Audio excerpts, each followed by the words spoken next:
Assalamualaikum warahmatullahi wabarakatuh. Ya, selamat pagi warga Kota Banda Aceh yang sayang dan membanggakan. Ya, kamu dari Satlantas Polresta Banda Aceh menghimbau bagi masyarakat Kota Banda Aceh agar selalu mematuhi peraturan berlalu lintas.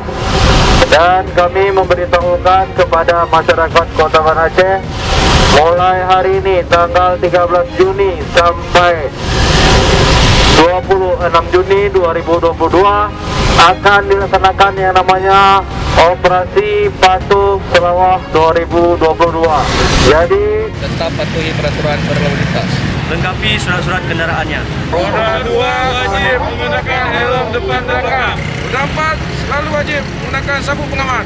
Sebelum berkendara, wajib memiliki SIM. terima kasih. Wassalamualaikum warahmatullahi wabarakatuh.